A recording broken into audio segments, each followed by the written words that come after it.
안녕하세요. 반갑습니다. 오늘 이야기할 영화는 그린북입니다. 이 그린북은 2019년 91회 아카데미 시상식에서 작품상, 나무조연상, 각본상을 수상한 영화입니다.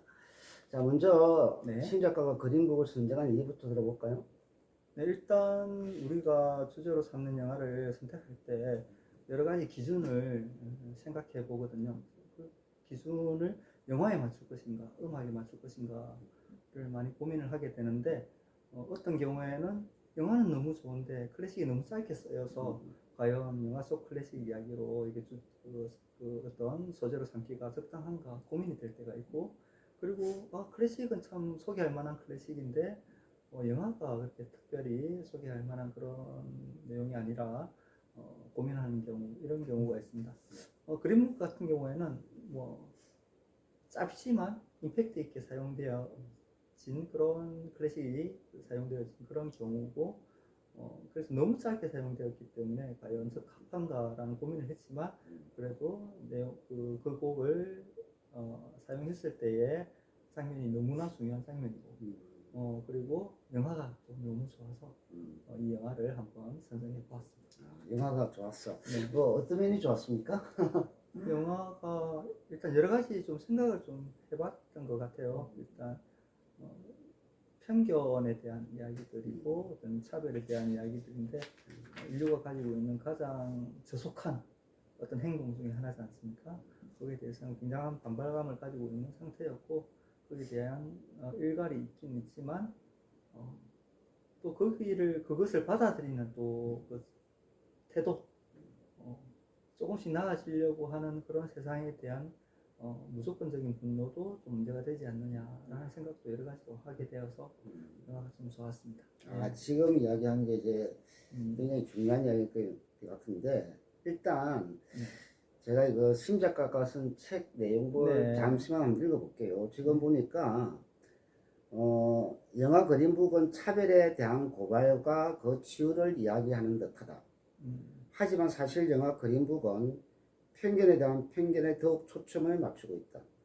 편견을 가지고 있을 것이라는 편견, 고쳐 말하자면 피해의식, 오랫동안 억압과 차별을 받아온 이들에게 존재하는 또 하나의 천박한 악마다. 굳이 스탄 웨이만을 고집하는 설립, 이는 상황에 관계없이 최고의 피아노를 준비하지 않는다면 차별일 것이라는 피해의식에서 비롯된 또 다른 편견이다. 이런 이야기를 하고 있는 거죠. 그렇죠, 그렇습니다.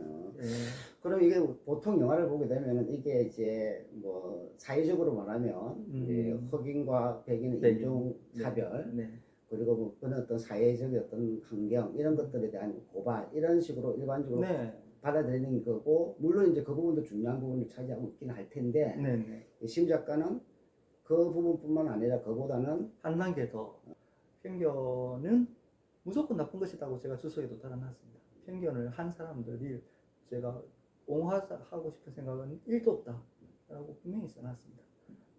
가장 주체는 편견을 했던 주체들, 그 사람들이 가장 1차적이지만 너무나 큰 피해의식은 오히려 조금씩 나아진 사람들로 하여금 힘을 잃게 하는 부분들이 있기 때문에 조금씩 나아진 부분들에 대해서는 즐기시라. 이제 그때보다 좀 나아졌어. 그러니까 나아진 부분은 즐기시고, 그리고 그렇다고 편견을 없애는 활동을 멈추라는 이야기는 아닙니다. 계속해서 나아가되 나아진 만큼 또 행복해 할 수 있는 그런 생각을 하게 됐다, 이런 말이죠. 그래서 그런 이야기를 하고 있는데, 그래서 이제 뭐 마지막 부분을 보면은 이제 토니처럼 쿨하게 좀 행동해봐라 이런 이야기가 나오는 것 같아요. 토니 같은 경우는 역시 차별받던 사람이지 않습니까? 이탈리아에서 온 그 이민자로서 역시 미국 내에서는 굉장히 차별받던 그런 상황이었거든요. 그런데 토니 행동은 전혀 피해의식이라고는 없잖아요. 그래서 이제 둘을 대비시켜보는 거죠. 같이 차별받아온 사람이, 물론 셜리, 흑인이 훨씬 더 차별받았겠지만 그 차별받은 것에 대한 어떤 그것을 대하는 태도가 조금은 차이가 있더라는 거죠. 편견은 나쁜 거고. 그렇지만 혹시 그렇지 않음에도 불구하고 그런 시선에 너무 의식을 하여서 조금 민감하게 대응하는 것도 문제가 된다 이런 이야기죠.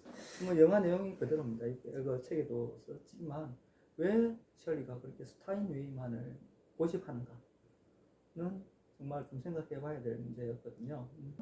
자기는 그건 칠 수 없다라고 치지 않는다라는 그런 어떤 룰을 정한 것은 내가 흑인이니까 안 갖다 놨겠지. 이런 이제 밑바탕에 어떤 생각이 깔려 있기 때문이라고 생각하기 때문에 그런 것들도 일종의 이제 차별주의자들이 깨부셔야 될 벽이 있듯이 차별 당한 사람들도 깨부셔야 될 벽이 분명히 있다라는 생각을 하게 만들었습니다. 그런 부분 이제 그좀 중요한 부분을 이제 캐치를 한 거죠 영화에서 그 신작가. 캐치라기보다는 뭐 누구나 보면 그런 걸 느낄 수 있지 않을까 싶습니다. 예.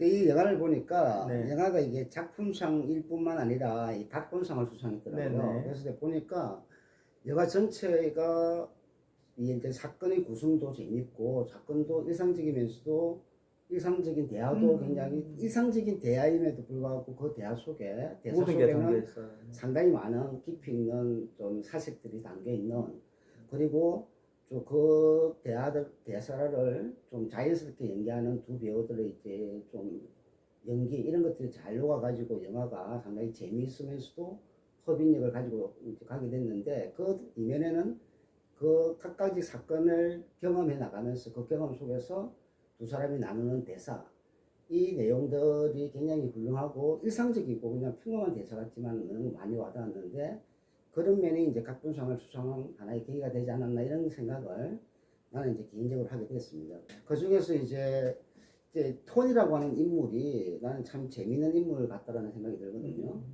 톤이라는 인물에 대해서는 어떻게 분석을 해요? 어떻게 생각을 해요? 톤이라는 인물도 물론 한계를 많이 가지고 있죠. 여기 셜리 박사의 어떤 성장담을 담은 영화이기도 하지만 사실은 토니의 성장담이잖아요. 거기에 또 하나를 더 붙여서 토니 뭐 집에 흑인들이 와서 배수구를 고치고 물로 한잔 얻어 먹었는데도 불구하고 이렇게 그것도 그냥 버리지 않잖아요. 이렇게 잡아서 손가락 두개를 이렇게 잡아서 버리잖아요. 예. 같이 차별받고 있는 사람들이 자기도 차별받는 주체임에도 불구하고 흑인들에 대해서 차별하고 있는 거잖아요. 그러면서 같은 사람이 마신 컵을 이렇게 들 수 있다라는 그 자체도 정말 놀라웠거든요.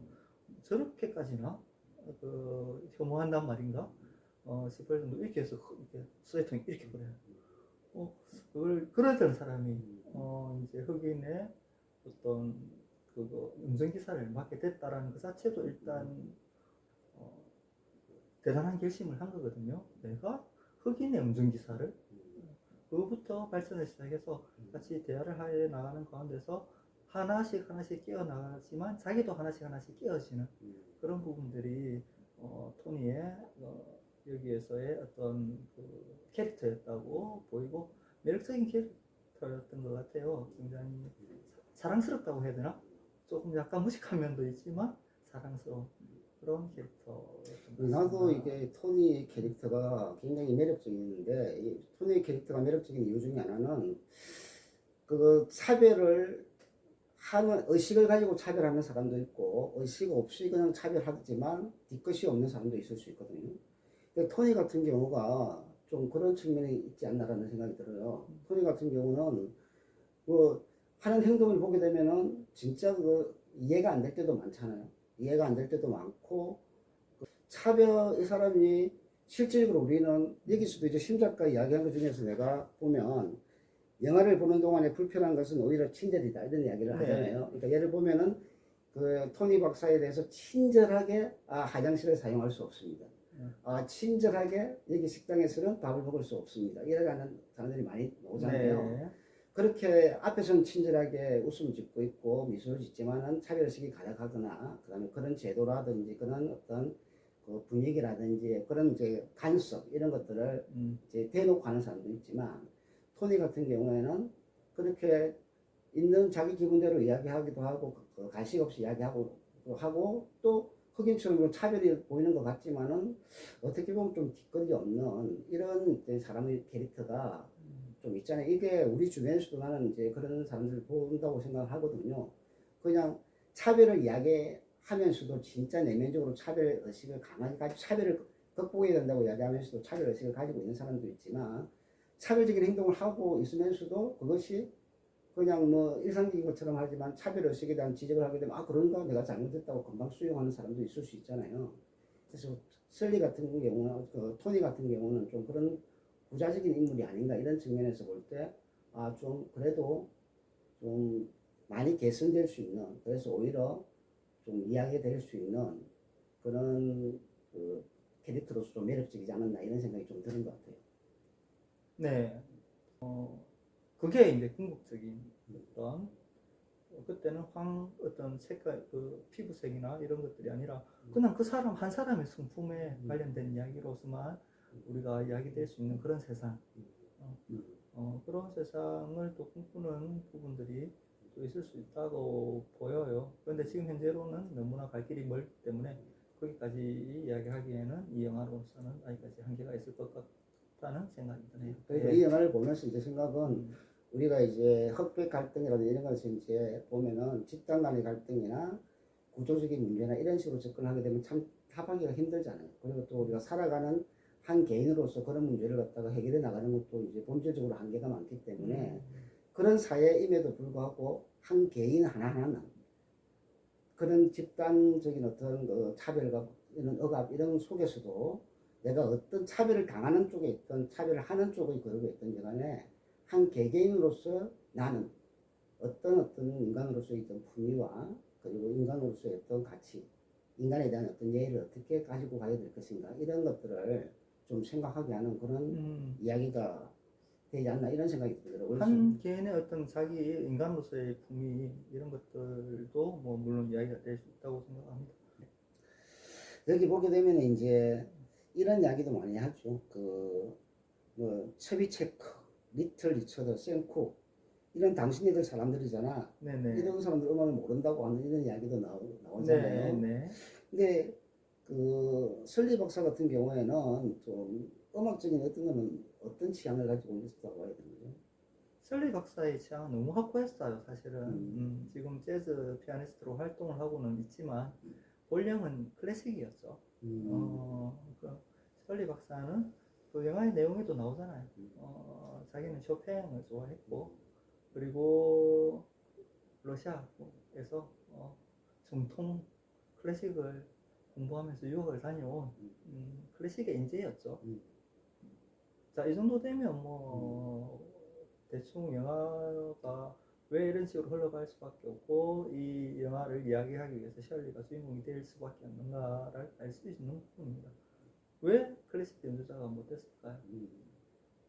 흑인의 음악이죠, 재즈는. 클래식은 백인의 음악이라는 어떤 양분된 사고가 지배하던 시대였다라는 거고 그걸 이제 은유적으로 보여주는 어떤 설정이라고 보시면 되는 거죠.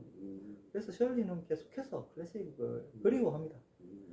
끝까지 그리워하고 항상 나는 쇼팽이 좋았다라고 토니한테도 고백을 하고 이런 장면들도 나와요. 그러니까 늘 재즈보다는 클래식을 좀 더 바탕에 두고 싶어 했다라고 생각이 됩니다. 스타인웨이가 사실은 클래식을 위한 피아노 악기라고 봐도 무방할 정도거든요. 그리고 거기서 셜리는 클래식의 본령을 끝까지 두고 싶어 한다라는 걸 보여주는 건 편성이에요.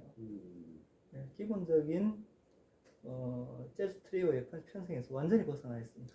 그러니까 지금 심작가 선책이 보니까 그의 트리오가 전통 재즈의 편성과 달리 첼로와 콘트라베이스 그리고 자신의 피아노라는 클래식 악기로만 구성되어 있다는 것 역시 그가 지닌 피해의식의 크기인 것이다. 이렇게 표현되어 클래식을 하지 못했다라는 하지 못한 내가 흑인이기 때문에 지금 정통 클래식을 하지 못한다라는 어떤 그 피해의식 물론 피해의식을 준 클래식 음악계도 있겠죠. 흑인은 무슨 클래식 뭐 이런 식의 아직도 그 오케스트라 보면 흑인이 잘 없어요. 아직까지도 존재한다고 보이고 그런 부분이 없잖아 있는데 물론 감성이 다르기 때문에 꼭 클래식을 해야 되는 건 아니에요. 그죠? 그렇지만 그 중에 또 하시는 분들이 있다면 편견 없이 받아들이는 그런 사회가 되어야 되겠지만 셜리 같은 경우에는 정통 클래식 공부한 사람이잖아요. 그러면 분명히 클래식계에서 받아들였어야 됨에도 불구하고 그러지 못했을이라는 예상을 할 수 있는 것 같아요. 그러다 보니까 일반적으로 드럼이 들어가야 되는데 드럼이 안 들어가고 첼로가 들어가 있는 거거든요. 일반적으로 기본적인 편성이 콘트라베이스, 피아노, 그리고 이제 드럼, 이게 이제 기본적인 편성인데 지금 여기는 거기서 드럼이 빠지고 첼로가 들어가 있는 거지 않습니까? 그러니까 어떻게 보면 지금 내가 재즈를 하고 있지만 나의 본령은 클래식이다. 근데 또 두 연주자들도 이제 백인으로 구성이 돼 있더라고요. 이것도 뭐 의미가 있을까요? 그럴 수도 있겠죠. 아무래도 뭐 정통 클래식 연주자였을 가능성이 높다고 봐요. 그 백인 두 명도. 그래서 어떤 그리고 연주도 들어보면 좀 그거 음반이 남아 있거든요. 어떤 셜리에 음반이 남아 있는데 약간 중간적인 그런 부분들도 없잖아 느낄 수 있는. 그리고 그 남아 있는 음반도 클래식 음악을 가져와서 그 재즈화해서 이제 연주한 음반이거든요.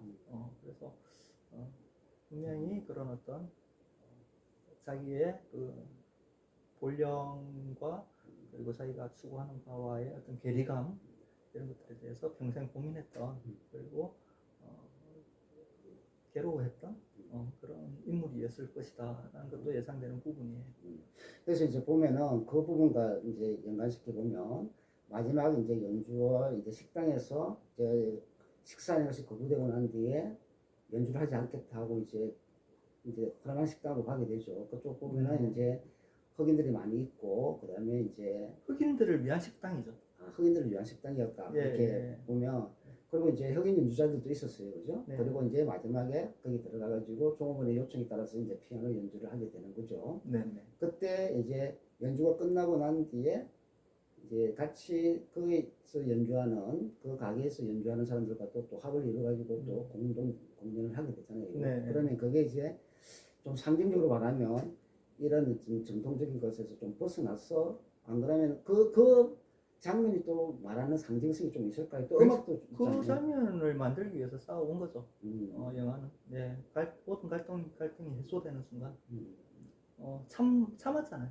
지금까지는 뭐 차별을 받아왔고 그리고 화장실마저도 이제 쓰지 못하는 그런 어떤 차별마저도 이때까지 참아왔는데 이제 여기서 식사를 할 수 없다면 공연도 하지 않겠습니다 라고 할 수 있는 그런 굉장히 용기를 낸 거예요. 사실은 이제 한번 깨쳐나가 보겠다라고 어떻게 보면 선언하는 것과 같은 상황이고 토니는 적극 지원하겠다. 너를 돕겠다라는 겁니다. 그리고 이제 둘은 이제 재즈 흑인바를 찾아가지 않습니까? 사실은 거기서 또 한 명의 이방인이 있고 희한한 사람이 있죠. 누구예요? 그렇죠. 토니예요. 토니가 진짜 딱 가운데 낀 사람이고 백인이지만 차별받는 사람이잖아요. 차별하기도 하고. 그러니까 그 사람이 들어오니까 모든 흑인들이 다 쳐다보잖아요. 근데 금방 동화되잖아요. 예, 그러면서 이제 토니의 그또 이제 토니는 아예 그냥 자기 지침 이런 것 자체에 뭐 의미가 없는 사람이니까 금방 동화되는 부분인 것 같고 뭐 말도 잘 썼고 그러면서 주도적이고 예, 자랑도 하고 피아니스트다. 세계 최고의 피아니스트다. 라고 또 해주고 그런 모습에 또 이제 거기 있는 또 정우군이나 사람들도 마음을 금방 열 수 있는 거고 그건 어떻게 보면 희망을 또 보여주는 부분인 것 같아요. 그러면서 이제 올라가서 이제 쇼팽의 곡을 자기가 가장 좋아했다라는 쇼팽의 곡을 턱시도로 그곳에서 정말 어울리지 않는 복장이지 않습니까? 예. 정말 어울리지 않는 복장으로 그리고 항상 스타인웨이만을 주장하던 그 사람은 다 부서져가는 낡은 피아노 앞에 앉잖아요. 그거 자체가 벌써 또 한 번의 게임이죠. 연주하지 않겠다가 한 번 깨부셨다가 그 자리에 앉는다는 것은 정말 또 엄청난 또 한 번의 벽을 무너뜨리는 행위거든요. 그래서 앉았어요.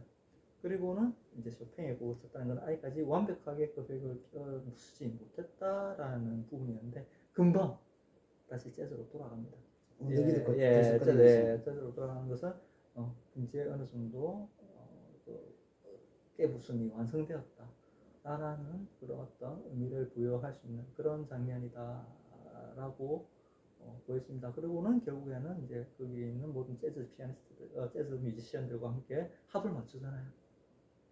그런데 이제 그 이전에 아주 어중간한 재즈를 할 때와 거기서 하는 재즈는 완전 재즈잖아요. 100% 재즈잖아요. 100% 재즈가 100% 재즈를 할 때의 그 어떤 표정의 차이 우리가 또 주목해서 볼 필요가 라고 생각이 됩니다. 그래서 클래식만 높은 음악이 아니야. 재즈도 굉장히 높은 음악이야라는 것들을 보여줄 수 있는 어떤 장면이 그래서 어쩌면 또 그 자기는 클래식을 하고 싶었지만 재즈 흑인이다 보니까 재즈가 본능일 수도 있어요. 그러니까 이 사람 네가 클래식이 본능이다, 재즈가 본능이다가 중요한 게 아니라 지금 벌써 클래식이다, 재즈를 가지고 재즈다를 가지고 지금 우리가 차별을 하고 있는 거잖아요. 클래식은 뭐 좀 고차원적인 음악일 것이다. 재즈는 조금 저급한 음악일 것이다라는 어떤 우리가 벌써 편견을 가지고 있잖아요. 셜리 자체가 자기 흑인 음악의 본령인 자기가 흑인임에도 불구하고 자기 흑인 음악의 본령인 재즈를 차별하고 있잖아요. 스스로. 그걸 깨부수는 자기 스스로도 자기의 것을 차별하던 것을 깨부수는 그 이미 자동차 여행할 때 벌써 그 암시를 한번 줬었죠. 아까 이야기했던 거는 뭐 아니요, 그게 켄터키 후라이드 치킨. 켄터키 후라이드 치킨 안 먹었잖아요. 근데 이제 먹었고 예. 이게 이제 흑인들 흑인들의 음식인데 왜 안 먹어? 왜 벌써 켄터키 후라이드 치킨을 흑인 음식이라고 하는 것은 차별이다, 편견이다 라고 하면서 자기가 스스로 그걸 거부해버리는 거잖아요. 아니더라고, 아니다고. 그러면 벌써 흑인인 자기 스스로가 흑인들을 차별하고 있었다. 흑인 문화를 차별하고 있었다. 정체성 고민이 굉장히 많았군요. 정체성이라기보다는 자기 스스로 이때까지 받아왔던 그런 어떤 가스라이팅인 거죠. 흑인 음악이나 흑인들은 저급하다 라는 것들을 어떤 가스라이팅 당했던 그 감옥 속에 있었던 것 같아요. 또 이제 토니가 그 공연을 하고 나오고 난 뒤에는 또 이렇게 이야기를 하더라고요. 정말 재미있었어요. 가끔 공짜로도 할 수 있겠어요.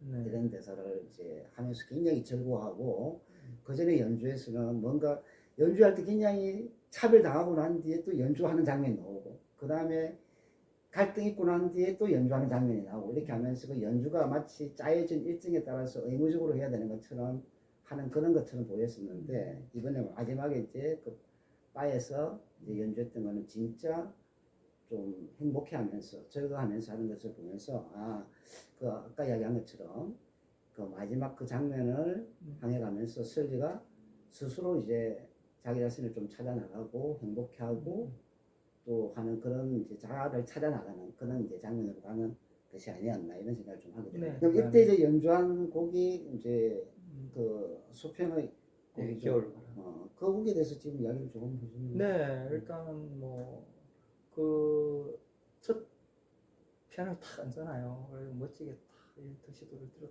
탁 이렇게 펼치면서 진짜 클래식 공연장에 온 것처럼 탁 그런 거는 서 있습니다. 그리고 모두가 숨죽여서 지켜보는 것 가운데 뭔가 서글프지만 뭐 강단이 있는 어떤 타근이 들려오잖아요. 바로 그게 이제 쇼팽의 연습곡 중에서 겨울바람이라는 네임을 가지고 있는 별명을 가지고 있는 곡입니다. 마지막 곡으로 알고 있는데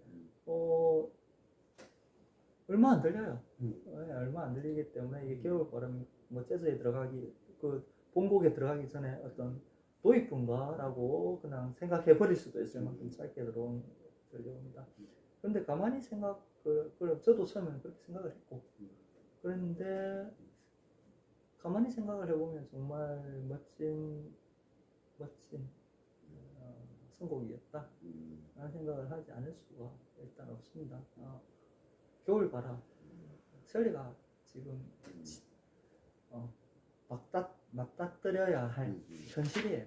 겨울바람 지독하게 칼바람 부는 잔혹한 현실을 보여주는 그런 어떤 제목을 가지고 있는 그런 곡이었다라는 생각이 들고 심작가는 책에 보면은 연습곡 중 겨울바람 4분 가량 4분보다 좀 짧았죠. 소위되는 이 곡을 영화에서 첫 시작과 하이라이트 부분 정도로 짧게 들려주는데 이러한 선곡은 아마도 자신이 처한 시대적 한파를 음악으로 들려주는 듯해 많이 시다 이렇게 표현이 되어 있는데 이제 그런 이야기를 하는 거죠. 그렇죠. 그러면서 이제 그게 따뜻해져 가는 거죠. 그러면서 자기의 본령대로 돌아가는 그런 어떤 영화가 그냥 영화의 내용 스토리의 흐름이 그냥 그 한 장면에 다 담겨 있다라고 보시면 됩니다. 한파 그리고 그 이후에 본령을 찾아간 을 이제 그 한국 피아노 한 곡에서 다 들려주는 거잖아요.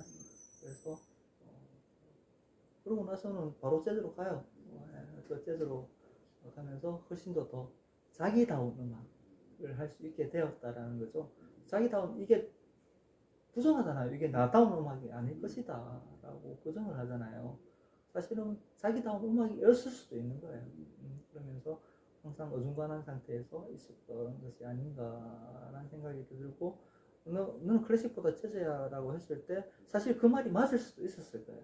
맞을 수도 있는데 스스로 받아들이지 못하는 거지. 나는 클래식이 더 그거 우월한 음악에 있다 보니까 나는 그걸 해야 되는 사람이고, 그거 안 그러면 나를 그쪽에 안 데려가는 거는 차별이다. 뭐 진심 어린 조언이었음에도 불구하고 그렇게 생각했을 수도 있었을 것이다 라는 생각을 하게 돼요. 그랬을 때 지금 딱 봤을 때 훨씬 더 행복해하는 음악이 재즈였던 걸 보면 본래는 재즈였지 않았을까? 뭐 이런 생각도 하게 되네요. 네. 일단 그 음악 이야기를 좀 해보면 겨울바람이라는 이름을 붙였잖아요. 네. 그럼 이게 이제 소위 말해서 표제 음악 같은 거죠. 네, 표제 음악이죠. 네. 그러면 그 음악 속에서 겨울바람을 느껴야 되는 건가요? 뭐 느껴주면 좋죠. 소팽가 느끼라고 이름을 붙인 거죠. 예, 소팽이 붙였나요, 그거?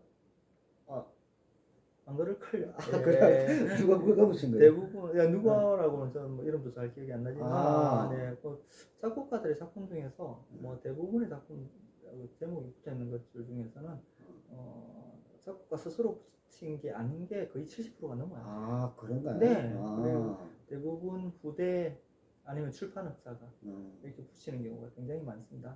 예, 그런 이유는 뭐 때문일까? 순전히 상업적인 이유입니다. 그래 잘 팔리니까. 예, 그럼 잘 팔리고, 아니면 왜 잘 팔리죠? 아무래도 쉬우니까, 쉽게 다가오니까. 그냥 예, 해석을 제목이 딱 정해주니까 이렇게 들으면 된다라고 예, 하면 제목이 있으면 또 더 관심이 가게 되고 이런 부분들이 있다 보니까. 그래서 아니면 뭐 어떤 평론가, 좀 약간 이름 있는 평론가가 이걸 들으니까 뭐 이런 게 연상이 된다라고 해서 그 연상, 그게 그냥 이름화 되어버리는, 뭐 대표적으로 뭐 베토벤의 월광 소나타 같은 경우가 대표적이라고 할 수 있겠죠. 한 뭐 평론가, 한 신문 기자가 그 연주회를 보고 와서 느낀 감상을 썼는데 그 감상평 때문에 월광이 되어버렸잖아요. 근데 너무 절묘하니까 지금까지 이어지긴 합니다. 아, 절묘한 건가요? 절묘하죠. 뭐 누구나 그 음악과 그 제목이 그렇게 크게 괴리감을 느낀다라고 한다면 지금까지 좀 생명력을 유지하기 힘들었지 않았을까? 이제 심 작가가 이전에 했던 이야기들을 좀 한번 생각해 보면은, 또는 이런 표지 음악은 제목을 줌으로써 사람들의 상상력이라든지 네. 다양한 해석을 좀 제약하는 그런 측면도 있을 수 많죠. 있죠. 네, 그래서 그게 그 장점과 단점이 존재한다라고 분명히 저는 생각을 하는데, 너무 또 아까워하지 않으실 필요는 뭐 표지 음악 아닌 절대 음악이 얼마나 많은데요. 네. 그래서 이것도 이제 이렇게 겨울 바람이라고 하는 이름을 딱 붙이는 순간 우리가 이제 소위 말해서 이 프레임이라고도 하죠. 네네. 이름을 언어를 통해서 어떤 그 사물의 이름을 붙이게 되면 사실은 그냥 고정관념화 되는 거고, 그렇죠. 또 고정관념이 사실은 편견이거든요. 네네. 그래서 듣는 사람이 나는 이제 솔직히 들어보니까 이게 왜 겨울 바람이지? 이게 왜 겨울 바람이라는 거야. 나는 이제 그걸 쇼팽이 이름 붙인 건 줄 알고 이거는 작곡을 해 나가면서 이 겨울 바람을 생각하면서 그때의 심정이라든지 정서를 생각하면서 그렇게 붙였다. 이것은 나의 정서다라고 이야기한 것이니까 이렇게 생각을 했는데, 만약에 쇼팽이 이름 붙인 것이 아니고 후대의 다른 사람들이 이름 붙였다고 하게 되면은 일종의 거에 대한 해석이고, 또 쇼팽은 다르게 생각할 수도 있겠네요. 그거는 예삼촌의 한계지. 그거를 일반화시키면 안 되지. 그래서 이제 이게 이름을, 나는 이게 혁명도 있잖아요. 혁명도 이제 조석이 치는 걸 딱 들으면은 겨울바람이 더 혁명 같아요. 음악이. 지금 이게 겨울바람이 더 혁명적인데 내용적으로. 그거는 자유이기도 하지만 예삼촌의 한계라고 봐야지. 그래서 좀 그럴 수 있죠. 아무튼 지금 우리가 오늘 이야기하고 있는 것 중에 하나가 이거 편견이고, 이 사실은 편견은 간섭에 의한 어떤 고정관념, 그리고 또 어떤 사람들이 만들어낸 어떤 언어, 말을 통한 프레임이 이 작동한 결과일 경우가 굉장히 많은데, 겨울바람 이런 것도 이런 생각을 이제 해보는 거죠. 제가 이제 농담? 내가 이야기하려는 건 그런 게 참 이게 뭘까? 오늘 이제 차별이라든지 고정관념이라든지 이런 생각을 하다 보니까 음악이라는 거 할 때 느끼는 사람, 그리고 이름 붙이는 사람, 이런 복합적이고 복잡한 이런 관계들 속에서 참 다양한 어떤 생각들, 다양한 어떤 프레임들이 만들어지고 있구나, 이런 이제 생각을 이제 사진처럼 해본 거고, 이제 전체적으로는 나는 이 영화를 보면서 일단 너무 좋았어요. 네. 너무 좋았고, 그리고 대사 하나하나가 와닿는 게 굉장히 많았습니다. 이 슬리 박사가 했던 뭐 충분히 백인답지도 않고, 충분히 흑인답지도 않고, 충분히 남자답지도 않고, 그럼 대체 나는 뭐냐, 누구냐, 그렇죠. 이 장면도 이 슬리 박사의 마음을 많이 흔들겠고, 또 이제 클럽에서 이제 봉변을 당하고 난 뒤에 토니에서 토니에서 도움을 받아서 이제 나오고 난 뒤에 이렇게 위험한데 다니면 어디냐, 어딘 줄 알고 다니냐 하면은 토니 박사가 이야기하죠. 뭐 어딘들 다르겠냐, 어딘들 다르겠냐, 이런 대사들이 너무나 생활적인 용어인데도 불구하고 굉장히 많이 와닿고, 그 중에서 나는 이제 가장 마음에 와닿고 좋았던 것 중에 하나는 이렇게 이야기하더라고요. 외로워도 먼저 손 내미는 그걸 두려워하는 사람이 많거든요. 이런 이야기를 하더라고요. 그래서 이 외로워도 먼저 손 내미는 것을 두려워하여도 하는 사람이 많다는 이 이야기를 들으면서 이게 진짜 용기이기도 하고, 이게 오픈 마인드도 하고, 자기를 먼저 열어놓는 이런 열린 태도나 좀 다가가는 태도나, 이게 용기이고, 여기서 어떤 차별당하고 있다는 편견이라든지, 안 그러면은 내가 좀 상대방의 의도와는 전혀 다르게 곡해하는 이런 부분들을 좀 극복하기 위해 필요한 어떤 자세, 이런 것들을 이제 말해주고 있는 말이 아니었나. 여기에서 나는 전체 대사 중에서는 이 외로워도 먼저 손 내미는 사람들, 두려워하는 사람이 많거든요. 동생한테 편지를 써봐라, 이렇게 이야기했던 이 토니 대사가 내 마음속에는 좀 가장 많이 와닿더라고요. 일단 또 하나의 이제 음악적인 또 그 궁금증을 해결해 드리자면, 왜 연습곡을 예술 작품처럼 듣느냐. 연습곡은 연습곡이잖아요. 그래서 시간이 짧은 거예요. 연습곡이니까 시간이 짧을 수도 있는 거고, 그게 한 곡 자체로만 놓고 보면 짧지만 또 이제 전곡을 또 보면 길잖아요. 그래서 이 어떤 작품의 유기성을 또 연결해내면서 이걸 하나의 작품으로 본다면 긴 작품이잖아요. 그런데 이제 보통 일반적으로 연습곡은 많이 있습니다. 쇼팽의 연습곡 외에도. 그렇지만 우리가 찾아 듣는 연습곡은 오직 쇼팽의 것밖에 거의 없는 것 같아요. 그 이유를 이제 조금 설명을 드리자면, 일단 말 그대로 연습곡이었던 어떤 장르를 하나의 예술적 경지로 끌어올린 유일한 작품처럼 지금 취급을 받고 있거든요. 그래서 기교를 연습하는 곡에다가 감성을 넣었다, 예술성을 넣었다, 담았다, 이런 평가를 받는 곡이기 때문에 한번 전반적으로 들어보시면서 유기성을 한번 찾아보시는 것도 좋으실 것 같아요. 연습곡이 어떻게 클래식의 한 장르가 될 수 있을까? 말 그대로 연습곡인데 생각하시는 분들에게 있어서는 이제 쇼팽은 그 연습곡마저도 예술의 경지로 끌어올린 피아니스트다. 이렇게 분석을 하고 한번 들어보시면 좋을 것 같아요.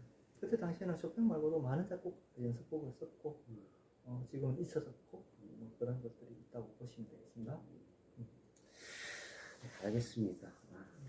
그러면 이제 이 영화와 관련돼서 또 이야기 더 붙이고 한 가지 더 붙이고 싶은 거는 연습곡에 대해서 어차피 또 이제 클래식에 관련해서 또 궁금하신 분들도 있을 테니까, 우리가 너무 또 영화 이야기만 주구장창 했으니까 왜 연습곡이 그럼 그때 당시에 굉장히 유행을 했다고 하는데 왜 유행했는가에 대해서 또 좀 재미난 이렇게 이야기를 좀 드리자면, 제 어릴 때 기억으로 보면 저 집이 부자다 아니다를 판단하는 기준으로 피아노가 있었던 것 같아요. 저 집에 피아노가 있으면 잘 사는 집이다. 저 집에 피아노 없으면 못 사는 집이다. 아니다, 일반적인 집이다. 이렇게 생각했던 그런 시절이 있었던 것처럼, 쇼팽이 이제 활동하던 시기에는 이제 각 가정에 유럽의 가정에 피아노가 보급되던 시기였어요. 그러니까 피아노가 보급만 되면 안 되잖아요. 그거를 칠 수 있어야 되잖아요. 그러다 보니까 연습곡이 굉장히 필요하던 시대가 도래를 했고 누구나 이렇게 연습곡을 작곡해서 출판을 하던 그런 시대였다라고 보시면 될 것 같아요. 그래서 이제 연습곡으로서의 역할을 충실히 해 나가던 그런 시절에서 쇼팽만이 톡 들어서서 예술성이 담겨졌다 이렇게 보시면 될 것 같습니다. 피아노의 등장과 함께 그렇죠. 만든- 보급과 함께. 예, 보급과 함께 네, 연습곡에 어떤 그 바람이 불기 시작했다. 연습곡이 있어야 또 피아노도 팔리니까. 그 팔리는 것도 있지만 팔렸는데 연습곡이 필요했을 수도 있고. 네. 그래서 이제 네. 아름다운 연습곡을 만들어낸 쇼팽. 그 중에 쇼팽도 그렇게 이야기했다고 하던데 가장 자기 아름다운 곡이 이별의 곡이다.